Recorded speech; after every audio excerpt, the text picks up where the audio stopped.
बिहार के सियासी गलियारे में एक कहावत प्रचलित है, जब जब जीतन राम मांझी बोले सत्ता की नैया डोले। साथ ही यह भी कहा जाता है कि चुनाव के मौसम आते ही जीतन राम मांझी की छटपटाहट बढ़ जाती है। उनका मुंह खुलने भी लगता है और फूलने भी लगता है। चाहे चुनाव कोई भी हो, चाहे लोकसभा का चुनाव हो या विधानसभा का चुनाव हो अथवा राज्यसभा और विधान परिषद का इलेक्शन हो, जीतन राम मांझी का भौकाल टाइट हो जाता है। वे अपनी आवाज बुलंद करने में कोई कसर नहीं छोड़ते।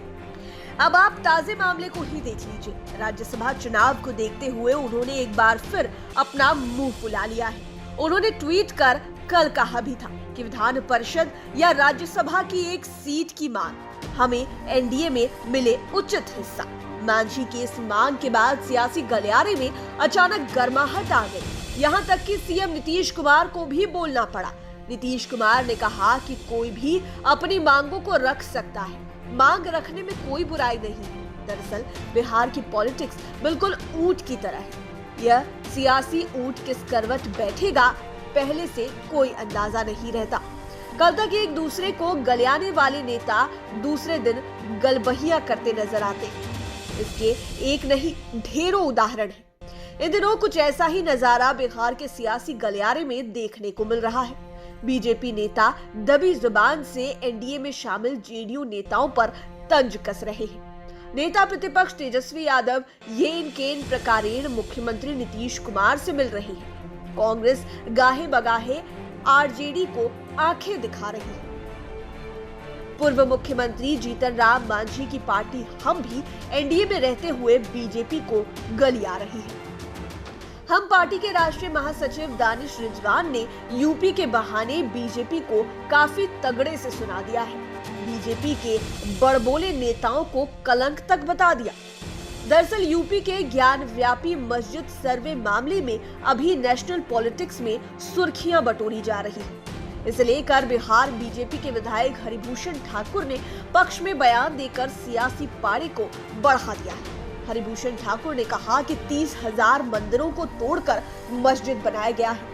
हालांकि इस पर बिना देर किए जीतन राम मांझी की पार्टी ने कह दिया कि बीजेपी में हरिभूषण ठाकुर बचौल टाइप नेता देश की एकता और अखंडता के लिए कलंक है। वे मीडिया में बने रहने के लिए ये सब करते हैं। उनकी तो बिहार में भी सरकार है और केंद्र में भी सरकार है, तो फिर क्यों नहीं सरकार के पास या कोर्ट में जाते हैं। इसके पहले मदरसे की तरह मंदिरों के पुजारियों को भी वेतन देने की मांग बीजेपी ने उठाई थी। तब जीतन राम मांझी इसके विरोध में खुद सामने आ गए थे। पॉलिटिकल एक्सपर्ट्स की माने तो जीतन राम मांझी की यह मांग पहली बार नहीं या उनकी बीजेपी पर कटाक्षी कोई पहली घटना नहीं। इसके पहले भी वे हमेशा सहयोगी दल से टकराते रहे। प्रेशर पॉलिटिक्स के तहत विरोधियों की प्रशंसा करने से बाज नहीं आते हैं। एनडीए में रहते हुए लालू यादव या तेजस्वी यादव की प्रशंसा करना, महागठबंधन में रहते हुए कभी नरेंद्र मोदी तो कभी नीतीश कुमार की प्रशंसा करना उनकी आदतों में शामिल है। आपको याद होगा कि एनडीए में रहते हुए वे नीतीश कुमार से लड़ बैठे थे, जिन्होंने उन्हें मुख्यमंत्री की कुर्सी दी थी। लेकिन इसी लड़ाई की वजह से उन्हें मुख्यमंत्री की कुर्सी गंवानी पड़ी थी। इसके बाद मांझी महागठबंधन में शामिल हो गए थे। महागठबंधन में जब भी मांझी थे तो आरजेडी से टकराने से बाज नहीं आते थे। महागठबंधन में आरजेडी ने उनकी मांग पूरी कर दी थी। उनके बेटे संतोष मांझी को अपने कोटे से एमएलसी बनाया गया था। बाद में मांझी एनडीए में शामिल हो गए थे। विधानसभा चुनाव 2020 में इन्हें 7 सीटें भी मिली थी, जिनमें से 4 विधायक जीते थे। आपको पिछले साल का सिनेरियो याद होगा। तब एनडीए में रहते हुए मांझी ने लालू यादव को जन्मदिन की बधाई दी थी। इस दौरान लालू यादव के बड़े बेटे तेज प्रताप यादव सीधे मांझी से मिलने उनके आवास पहुंच गए थे। तब मीडिया के साथ पॉलिटिकल कॉरिडोर में भी यह खबर आग की तरह फैल गई थी। जीतन राम मांझी और तेज प्रताप के बीच बंद कमरे में लगभग आधे घंटे तक बात हुई थी। उन दोनों के बीच क्या बातें हुई, इस पर काफी मंथन हुआ, लेकिन रिजल्ट कुछ नहीं निकला।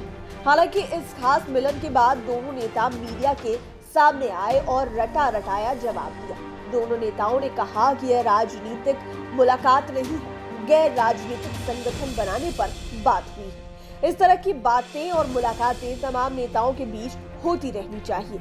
इसके कोई मायने नहीं निकाले, यह केवल शिष्टाचार मुलाकात है। लेकिन इस दौरान मांझी ने मीडिया के सामने बड़े ही साफ गोई से स्वीकार किया था कि हमने आरजेडी प्रमुख लालू यादव को ट्विटर पर बधाई दी थी, साथ ही उनसे दूरभाष पर हमने बात कर बधाई भी दी। आपको यह भी याद दिलाएं कि जब भी बीजेपी की ओर से कोई मुस्लिम विरोधी या विवादित बयान आता है तो मांझी बिना देर किए बीजेपी नेताओं पर टूट पड़ते हैं। इतना ही नहीं, जब बीजेपी लॉ एंड ऑर्डर को लेकर अपनी सरकार को घेरती है तो नीतीश कुमार के बचाव में भी मांझी कूद पड़ते हैं। चाहे बांका मदरसा ब्लास्ट का मामला हो या फिर पूर्णिया में दलित के घर जलाने का मामला, सरकार के बचाव में मांझी सामने आ जाते हैं। वे कहते हैं कि दलित या हिंदू मुस्लिम एकता से जिन लोगों के पेट में दर्द हो रहा है, वही बिहार सरकार के ऊपर उंगली उठा रहे हैं, जबकि बिहार में कानून अपना काम कर रहा है और सही से कर रहा है। बांका मदरसा ब्लास्ट मामले में बीजेपी ने अपनी भुकुटी टेढ़ी की तो मांझी ने ट्वीट कर करारा जवाब दे दिया। गरीब दलित जब आगे बढ़े तो नक्सली, गरीब मुसलमान जब मदरसे में पढ़े तो आतंकी। भाई साहब, ऐसी मानसिकता से बाहर निकलिए, ये राष्ट्र की एकता और अखंडता के लिए ठीक नहीं। लेकिन अब नया मामला राज्यसभा चुनाव में सामने आया है। एक बार फिर मांझी ने अंदर ही अंदर अपना मुंह फुला लिया है, कहिए कि फूफा बन गए हैं। राज्यसभा या विधान परिषद की एक सीट मांगकर बिहार की सियासत में गर्माहट ला दी है। यह अलग बात है कि मांझी को भी पता है कि उनकी यह मांग पूरी होने वाली नहीं है, लेकिन कहा गया है कि मांगने में क्या जाता है। आज मंगलवार को जब सीएम नीतीश कुमार शहीद सूरज नारायण सिंह की श्रद्धांजलि सभा में पहुंचे तो उनसे मीडिया ने मांझी की मांग को लेकर सवाल दागा। इस पर सीएम ने कहा कि मांगने में क्या जाता है। बहरहाल, जब जब चुनावी मौसम आता है, जीतन राम मांझी जरूरत से ज्यादा एक्टिव हो जाते हैं। पॉलिटिकल एक्सपर्ट्स के अनुसार वे अपना चुनावी भौकाल जबरदस्त ढंग से टाइट कर लेते हैं, लेकिन होता कुछ नहीं है, बयानबाजी होती रहती है। फिर यह चुनावी भौकाल धीरे धीरे से फुस हो जाता है। कभी गुस्से में महागठबंधन में चले जाते हैं और कभी एनडीए में आ जाते हैं। हालांकि जीतन राम मांझी ने आज भी कहा है कि मेरी राज्यसभा वाली मांग को एक तरह से नकार दिया गया है, लेकिन हमारी आशा और अपेक्षा बनी हुई है। जब मीडिया ने पूछा कि मांग पूरी नहीं होने की स्थिति में वे क्या करेंगे, इस पर उन्होंने कहा कि यह खुलासा अभी क्यों करें। अब देखना दिलचस्प होगा कि मांझी इस बारे में क्या क्या करते हैं और इस बार भी उनका भौकाल फुस हो जाएगा। लाइव सिटीज के लिए राजेश ठाकुर की स्पेशल रिपोर्ट। अगर अभी तक आपने हमारे चैनल को सब्सक्राइब नहीं किया है तो जरूर कर लें। ये वीडियो फेसबुक पर देख रहे हैं तो पेज को लाइक करें, साथ ही साथ हमें ट्विटर पर जरूर फॉलो करें। धन्यवाद।